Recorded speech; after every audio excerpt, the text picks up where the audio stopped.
Nós vamos agora para o último módulo de Física 3. Nós vamos estar falando com vocês sobre indução eletromagnética.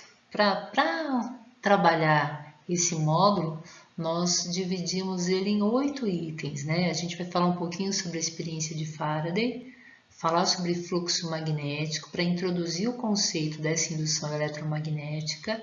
Aí sim a gente vai falar sobre a lei de Faraday, a lei de Lenz, algumas aplicações, finalizando falando sobre o que ocorre quando eu coloco um condutor em movimento dentro de um campo magnético e um exemplo, tá bom? Bom, experiência de Faraday, né? É muito engraçado porque a física, ela acredita, grande parte dos físicos acreditam que há simetria na natureza. Então, o que o Einstein percebeu, né? O Einstein percebeu que o movimento ordenado de carga produz campo magnético. Olha que interessante, né? Então, a corrente elétrica passando por um fio produz campo magnético. O que Faraday tentou ver? Será que o contrário é possível? Será que campo magnético ele produz corrente elétrica? Então a gente sabe lá que o fio sendo percorrido por corrente elétrica gera um campo magnético em volta. E um ímã próximo a um fio? Será que o ímã é capaz de fazer circular a corrente elétrica nesse fio? Essa era a questão que Faraday ficou pensando, né? Essa foi a grande preocupação. Se as correntes elétricas produziam efeitos sobre os ímãs, ou seja, corrente elétrica produz campo magnético, será que os ímãs também deveriam produzir efeitos sobre corrente elétrica? Será que o campo magnético é capaz de gerar corrente elétrica? Então é essa pergunta que fez Faraday a indução eletromagnética, né? Descobri a indução eletromagnética, não criei, me perdoe. E aí, para a gente entender qual o pensamento de Faraday, a gente vai ter que entender o conceito de fluxo magnético. Então, fluxo é algo que atravessa. Se eu tenho essa superfície verde aqui, essas linhas azuis, depois simbolizada pela linha preta, é a linha que indica o campo magnético. Então, essa superfície verde está sendo atravessada por linhas de campo magnético. Essa superfície verde tem uma reta perpendicular a ela chamada normal. É essa reta normal que vai me dar a direção dessa superfície aqui, da área dessa superfície. Então, como é que eu defino o fluxo? É B, que é o campo, vezes a área que está sendo atravessada pelo campo, vezes o cosseno de θ, onde θ é o ângulo entre a normal, a superfície, e o campo magnético. Muitos alunos acreditam que a normal, que o ângulo θ é o ângulo entre o campo e a superfície da área. Não é entre a superfície, é entre essa reta perpendicular à área que é a normal à área. Então, muito cuidado com a definição desse ângulo θ. Bom, o que o fluxo magnético faz, né?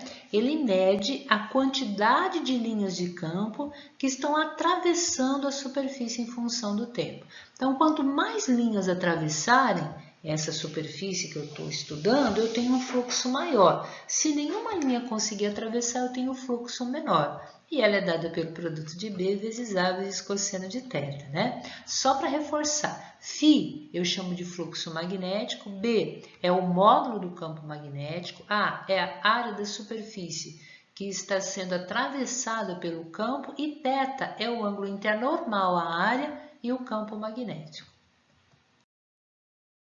Bom, quando eu tenho um caso particular em que a normal e o campo estão na mesma direção e sentido, ou seja, o ângulo entre N e B é um ângulo de 0 graus. Prestem atenção que quando N e B formam 90 graus, é porque o campo forma 90 graus com a superfície que ele está cruzando, né? Nesse caso em que θ é igual a zero, o fluxo é máximo, porque a gente sabe que cosseno de zero vale 1. Então, quem que é o φ? O φ fica simplesmente B vezes A, e é o fluxo máximo. Caso contrário, né? Caso o campo fosse não perpendicular à área, mas paralelo à área, eu não teria linhas de campo cruzando a superfície. Daí, se B aqui, por exemplo, estivesse apontando para cima ou para baixo, o ângulo entre B e N seria 90 graus. E a gente sabe que cosseno de 90 é zero. Então, B vezes A vezes zero, eu teria um fluxo zero. Então, muito importante, quando a reta normal à área, né? E o campo tiverem a mesma direção e sentido, θ for igual a 0 graus, é quando eu tenho o fluxo máximo atravessando aquela região. E aí, quais são as propriedades do fluxo magnético? Como é que eu consigo variar o fluxo magnético? Primeiro, variando a intensidade do campo, eu posso ter um ímã se aproximando ou se afastando daquela região, por exemplo, então o campo varia.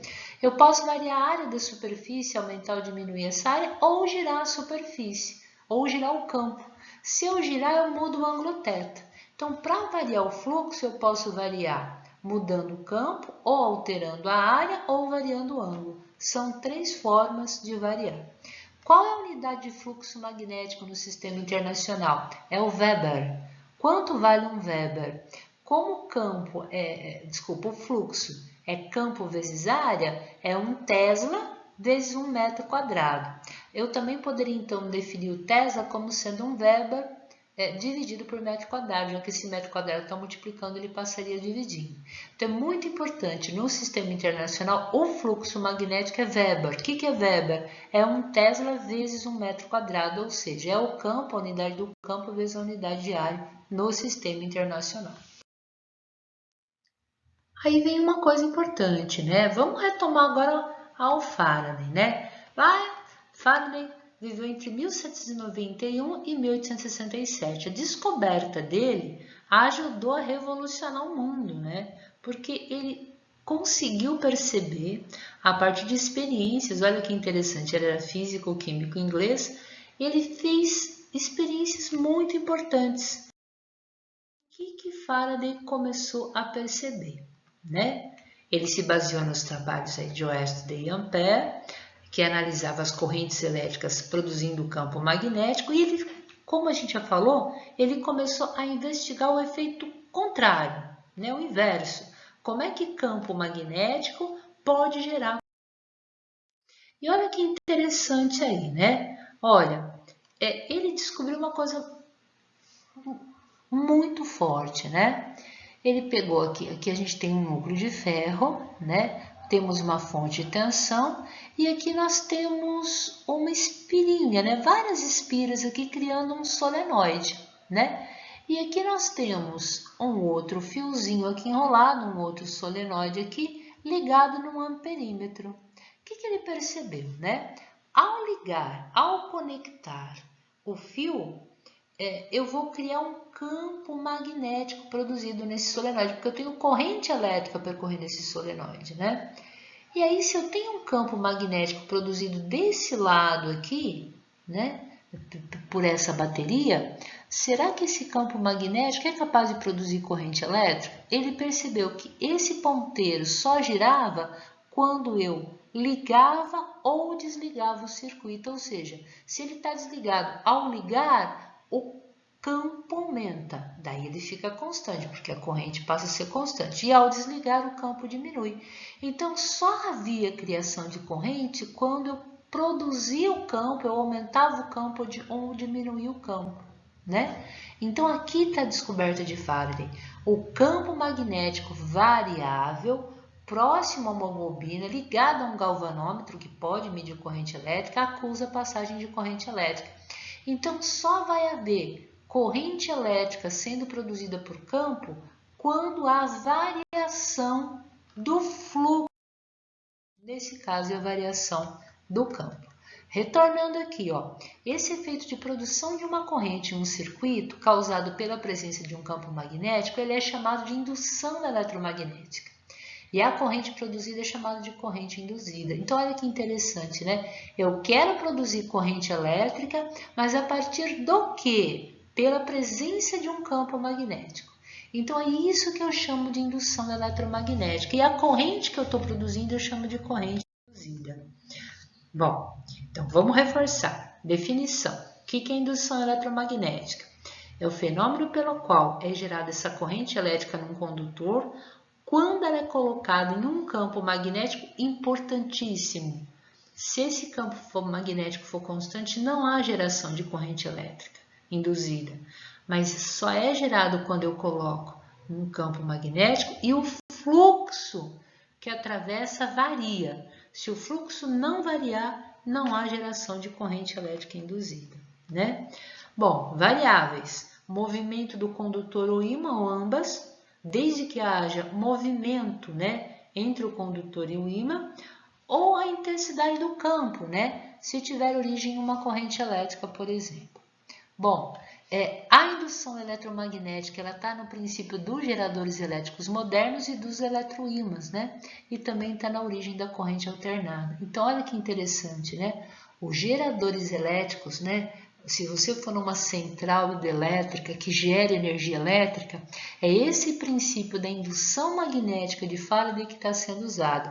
Se você for numa central nuclear que gera energia elétrica a partir da reação nuclear, também é o princípio da indução magnética de Faraday. Então, a geração de energia elétrica, ou seja, a geração de corrente elétrica induzida, surgiu a partir dessa descoberta que Faraday fez sobre a indução magnética. É importante isso, né? Agora, como é que a gente pode variar o fluxo, né? Porque a corrente elétrica vai ser induzida quando ocorre variação do fluxo. Bom, o circuito pode mover-se em relação ao campo magnético, de modo que o fluxo magnético através da área do circuito varie no decorrer do tempo. Então, aqui nós temos um exemplo, né? Nós temos aqui um campo magnético, né? Apontando para a direita, e aqui nós temos um circuitinho com um aparelho que mede corrente. Se eu movimentar esse circuito, né? De tal forma que ele adquire velocidade, eu estou mudando a área, né, que está sendo percorrida pelo campo, né? Ou eu posso imaginar que eu estou aumentando ou diminuindo o campo magnético que atravessa a região onde vai ser produzida a corrente. Então eu estou variando porque eu tenho mais ou menos linhas de campo magnético atravessando a região da minha espira. Ou seja, eu estou variando o fluxo magnético, por isso é que eu posso produzir corrente elétrica. Bom, uma outra possibilidade, né? Posso variar a área do circuito. Então, de tal forma que o fluxo do campo magnético também varie. Então, aqui eu tenho um exemplo, né? Nós temos um ímã, vamos imaginar não. A parte de cima é o polo norte, a parte de baixo é o polo sul desse ímã no formato de uma ferradura. Porque as linhas de campo magnético apontam de baixo para cima, né? E aqui a gente tem uma espira, né? Que pode girar, né? Então, ao girar a espira, eu estou fazendo com que a área sendo atravessada pelo campo mude. Quando a espira está paralela às hastes do ímã, eu tenho todas as linhas de campos cruzando aquela região. Quando ela fica paralela às linhas de campo, ou seja, o ângulo entre a área da espira e o campo magnético, né, o ângulo θ, for 90 graus, não há fluxo. Então, girar essa espira no interior de um campo magnético faz com que a área varie. E variando a área, varia o fluxo. E variando o fluxo, eu sou capaz de gerar corrente elétrica. Bom, eu posso também fazer uma outra forma, né? Eu posso pegar o campo e fazer o ímã se aproximar ou se afastar. Então, se eu tenho esse solenoide que não está ligado em nenhuma bateria e ligo um galvanômetro, se eu pegar esse ímã, aproximar ou afastar desse solenoide, enquanto ele estiver se aproximando, ele estiver se afastando, eu estou variando o fluxo e eu vou gerar corrente elétrica induzida no nosso solenoide. Olha aqui, outro exemplo, né? Eu vou aqui, imagina que nós temos uma espira que não estava passando corrente. Se eu pegar o ímã e fizer esse ímã se aproximar ou se afastar, eu estou aumentando o fluxo ou estou diminuindo o fluxo, ou seja, eu estou variando o fluxo. E aí aparece corrente elétrica. A gente vai entender por que quando o ímã está se aproximando, eu crio corrente elétrica no sentido anti-horário, e quando o ímã está se afastando, eu crio corrente elétrica no sentido horário, né? Pela lei. Bom, eu posso ter aqui espira, olha que interessante, né? Produzindo corrente elétrica induzida em uma espira. Então, se aqui eu tenho uma fonte de tensão, ao ligar ou desligar, eu aumento ou diminuo o campo magnético produzido por essa espira. Então, ao aumentar ou diminuir ligando e desligando, eu vario o fluxo de campo magnético recebido pelo segundo solenoide. Então, vai surgir uma corrente elétrica induzida nesse segundo solenoide também. Bom, o que diz a lei de Faraday para a gente, né? Olha, vamos lá que é uma lei importante. Ao variarmos o fluxo magnético, então nós podemos esquecer que o fluxo é o campo vezes a área vezes cosseno de θ. Ao variarmos o fluxo magnético que atravessa uma espira, é criada uma força eletromotriz induzida, ou seja, uma voltagem induzida, que é dada pela variação do fluxo em função do tempo. Então, esse epsilon que eu estou colocando aqui é aquele epsilon nos terminais de uma bateria. Mas esse epsilon não está sendo criado pelo polo positivo e negativo da bateria, né? Ele é criado pela ΔΦ, variação do fluxo sobre variação de tempo. Ele é menos ΔΦ sobre ΔT. Então, para ter força eletromotriz induzida, eu preciso ter ΔΦ, eu preciso ter a variação do fluxo, né? Então, esse epsilon é a força eletromotriz induzida, esse ΔΦ é a variação do fluxo magnético, esse ΔT é o intervalo de tempo. Quais são as unidades de medidas, né? O fluxo é Weber e o tempo é segundo, e a força eletromotriz é volt. Então, eu também posso definir o volt como sendo 1 Weber por 1 segundo. Segunda definição aqui de força eletromotriz induzida. Bom, o que diz a lei de Lenz, né? A força eletromotriz induzida e a corrente induzida surgem com um sentido que se opõe à variação que os provocou. Olha lá, isso aqui a gente vai ter que... se não entenderem agora, por favor, participem do atendimento, porque a gente vai ter que discutir isso com muito cuidado, né? A corrente induzida vai gerar um fluxo de indução magnética que vai se opor à variação do fluxo de indução magnética que a gerou, ou seja, é uma busca de equilíbrio, né? Então, só para a gente entender, né? Se eu tenho um ímã, né, que eu tenho o polo de um ímã, então as linhas de campo saem do polo norte e vão para o polo sul. Então, se esse ímã está se aproximando da espira, desculpa, ele está se aproximando aqui, a velocidade dele aqui é no sentido contrário, perdão. O ímã está parado, é a espira que está se movimentando, né? Então, se a espira está se aproximando do ímã, ela sente um fluxo que aponta para dentro dela cada vez mais forte. O que ela tem que gerar? Ela tem que gerar uma corrente que produza um campo que aponte não no sentido em que entra dentro dela, mas em sentido que sai para fora. Então, como na espira a gente usa a regra da mão direita para representar o campo, então eu vou imaginar a mão direita, palma da mão esticada, o polegar aqui, como a palma da mão tem que estar contra o sentido das linhas de campo, contra o sentido do aumento do fluxo, a palma da mão vai estar voltada para a esquerda. E aí o meu polegar vai girar no sentido que é o sentido que está indicado na figura. Aqui agora eu estou pegando a minha espira e estou afastando a minha espira. Então, o que está acontecendo com o fluxo, né? Ao afastar a espira, eu tenho as linhas de campo diminuindo. Eu vou ter cada vez menos linhas de campo, ou seja, o meu fluxo está diminuindo. Eu não quero que ele diminua. Então, como é que eu faço para ele não diminuir, né? Eu vou gerar uma corrente que produz um campo e esse campo tem que apontar para dentro também.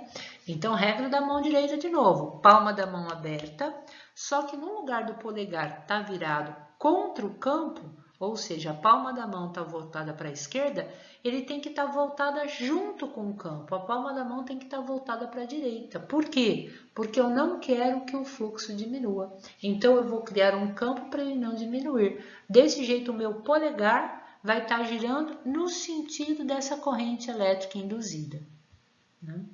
Bom, quando a barra se move, ou a espira, tanto faz, né?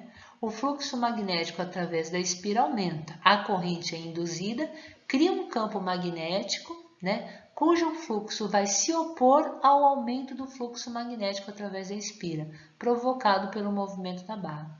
Então, o que é importante que a gente perceba é que sempre vai haver a produção de uma corrente que gera um campo contra o aumento ou a diminuição do fluxo. Se o fluxo estiver aumentando, vai ser criada uma corrente em um sentido que produz um campo contra o aumento do fluxo.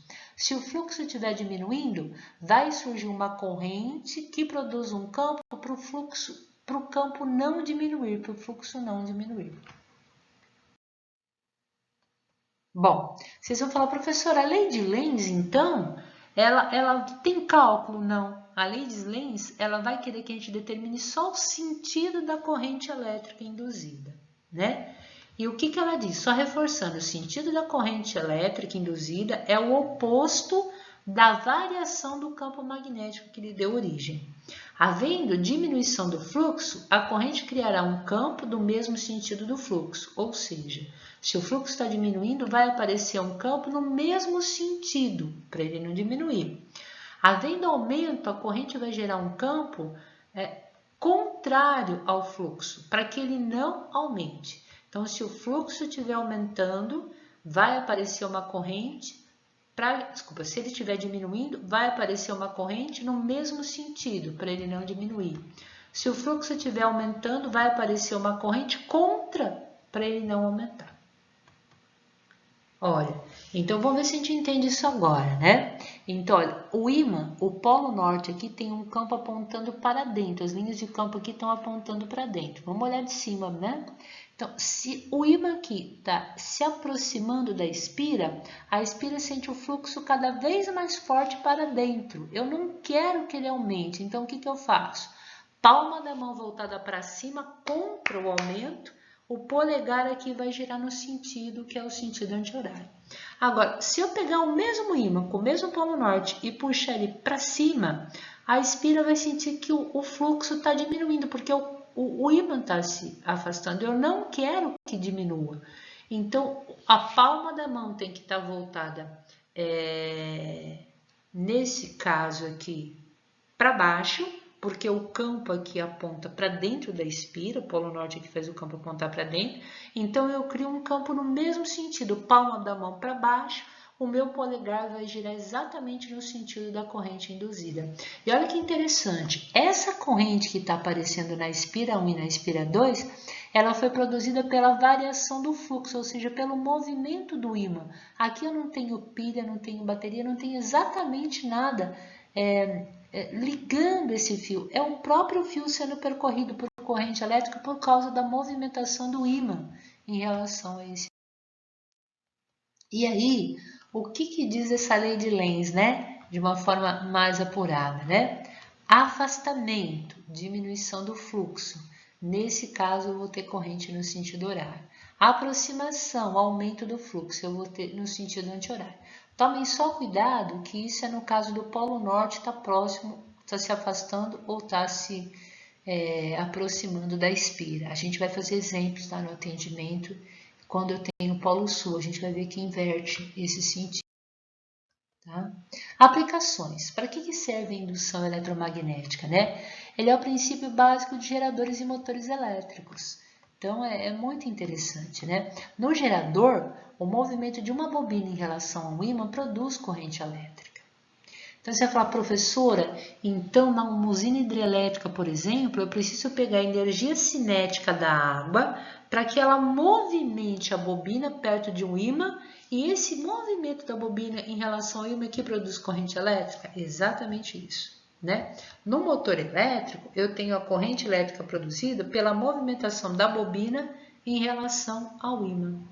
Né? Então, no gerador, eu estou movimentando a bobina em relação ao ímã, enquanto no motor, ele produz a movimentação da bobina. Lá tem uma relação um pouquinho diferente. O princípio da indução eletromagnética é também a base do funcionamento dos eletroímãs. A gente vai propor no final desse módulo que vocês consigam construir um eletroímã, né? Equipamentos que geram campos magnéticos apenas enquanto uma corrente elétrica produz o efeito da indução. Depois que você desliga, então, eles deixam de ter campo magnético. Bom, aplicação. Gerador de corrente alternada. Em qualquer unidade de produção de energia elétrica, usina hidroelétrica, usina termoelétrica, usina nuclear, existe sempre um circuito que se coloca em rotação numa região onde existe um campo magnético. Então, por que a usina é hidrelétrica? Porque eu pego a energia armazenada na água, a energia potencial, ao cair a água ela se transforma em energia cinética, essa energia cinética é capaz de girar o meu circuito perto de uma região onde tem campo magnético. Ao girar o circuito, eu vario o fluxo e aí eu produzo corrente elétrica, né? Ao girar a espira, vario o fluxo magnético que a atravessa. Exatamente isso aqui, criando assim uma força eletromotriz induzida de acordo com a lei de Ampère. Então, olha que interessante aqui, né? Então, imagina que você está numa sala enorme, onde o teto da sala é o polo norte do ímã e o chão da sala é o polo sul. E você coloca uma espira imensa, enorme, né? Se aqui você tem pás que podem girar por causa da queda da água, a água está represada, faz esse movimento aqui, você é capaz de nos terminais gerar corrente elétrica que vem para as nossas casas, né? Então, é dessa forma que a corrente ela é gerada nas usinas hidrelétricas, né? Aqui eu tenho um exemplo melhor disso, né? Então, a energia potencial armazenada desce, se transforma em energia, que é energia cinética, gira as pás da nossa turbina. A nossa turbina tem lá em cima dela, tem aqui, olha, o nosso circuitinho. Aqui nós temos ímãs, ao girar eu estou produzindo corrente elétrica induzida, né? Como é que isso funciona, por exemplo, numa usina termoelétrica? Eu não tenho a energia armazenada na água, mas eu tenho energia armazenada no vapor. Então, eu vou queimar material como lenha, madeira, né, derivados de petróleo. Eu tenho um reator onde eu aqueço a água aquecida gera vapor, o vapor gera uma pressão. Essa pressão com que o vapor sai da turbina é capaz de girar, que sai do reator, de onde ele estava, é capaz de girar a nossa turbina, ou seja, gira o nosso circuito numa região onde eu tenho ímãs, e aí eu produzo corrente elétrica induzida. Bom, temos aqui um exemplo mais específico, né, para a gente entender melhor esse gerador hidrelétrico, né, de uma forma mais detalhada, né. Então, nós temos as pás, eu tenho a entrada da água vai fazer essas pás girarem, a gente vai ter a saída da água, então a água entra e sai, nessa entrada e saída da água as pás giram, né? Está ligada na turbina, nós temos aqui vários ímãs e nós temos a nossa bobina com os fios enrolados. E aí eu tenho a geração de corrente elétrica que vem para os fios de alta tensão, né? Olha que coisa incrível, né? Tudo começa lá com o Oersted observando uma coisa muito simples, né? Que uma corrente elétrica podia fazer a agulha da bússola girar.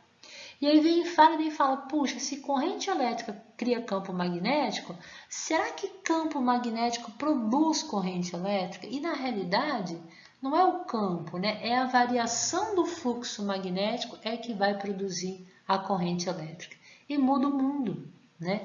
Porque a gente consegue gerar energia elétrica, coisa que até então a gente não conseguia transformar as outras formas de energia em energia elétrica. E a gente só muda o mundo. Eu fico imaginando se nós vivêssemos hoje num mundo sem eletricidade. Eu estou na minha cozinha. Nada na minha cozinha acho que existiria, né? Tudo aqui precisou de eletricidade. Olha que engraçado. Os armários foram construídos por máquinas, os próprios azulejos, né? A minha geladeira, ela funciona usando energia elétrica, mas precisou de energia elétrica para fazer. As panelas da minha casa, né? A garrafa de água que tem aqui em cima da mesa, o pano da mesa portear que usou energia elétrica. Olha, impressionante, né? Então mudou o mundo, né? Não tenho dúvida nenhuma disso. Bom, e agora, né? A questão do transformador. O transformador é um dispositivo para modificar tensões e correntes alternadas, sem perda apreciável de potência, né? Ele é constituído por dois enrolamentos em torno de um núcleo de ferro. O enrolamento que recebe a potência é o primário e o outro é o secundário. Então, o primário é o que recebe a potência da rede, por exemplo, que eu quero transformar. Então, às vezes eu quero transformar 110 para 220 ou 220 para 110 volts, né? A função do núcleo de ferro é orientar o campo magnético de modo que quase todo o fluxo passe por um enrolamento, né? Então, aqui nós temos, olha, nós temos aqui, posso imaginar que esse é o primário e esse aqui é o secundário. Então, eu posso ter no primário uma entrada, por exemplo, de 220 e uma saída de 110 volts. É para isso que vai servir o nosso transformador. E como é que é essa relação, né? Olha que interessante. A tensão que sai do secundário, dividido pela tensão que entra no primário, é proporcional ao número de voltas, ao número de espiras. Então, olha lá, se o primário, por exemplo, tem 10.000 espiras, né, e tem 220 volts, se eu quero que a tensão no secundário seja metade, o número de espiras que eu vou ter no secundário, se aqui eu tenho 10.000, aqui eu vou ter 5.000.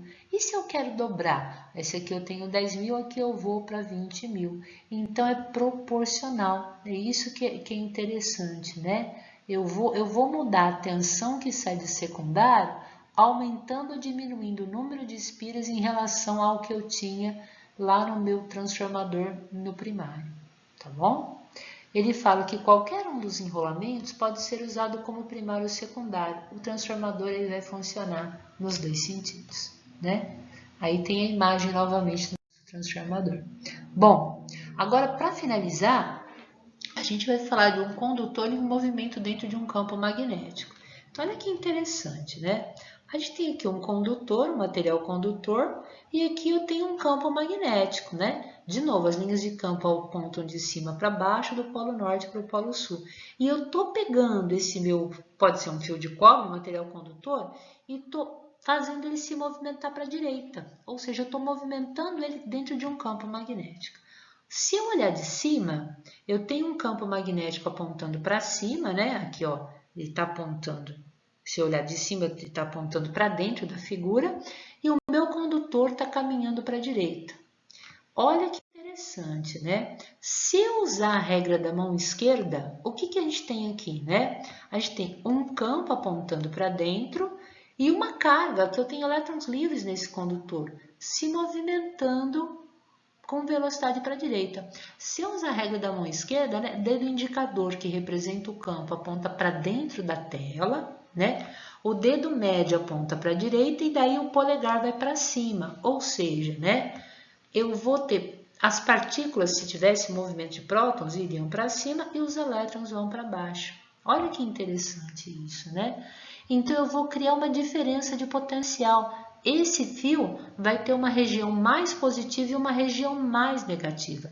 Na realidade, como as cargas que se movimentam são os elétrons, e eu tenho que inverter o sentido da mão esquerda, então se o polegar deu para cima é porque a força sobre os elétrons puxa os elétrons para baixo. Mas se os elétrons são puxados para baixo da barra, aqui eu vou ter excesso de elétrons na parte inferior da barra e na parte de cima eu vou ter ausência de elétrons, eu vou ter mais prótons, ou seja, eu tenho uma força eletromotriz induzida, eu tenho uma diferença entre o potencial mais positivo e o potencial mais negativo, né? Como é que eu calculo essa força eletromotriz induzida? Ela vai depender do comprimento da barra, em metros, da intensidade desse campo magnético e da velocidade de deslocamento da barra. Então, essa força eletromotriz induzida, essa voltagem entre a parte de cima e a parte de baixo da barra, eu vou ter 10 volts, 20 volts, 3 volts. Como é que eu calculo isso?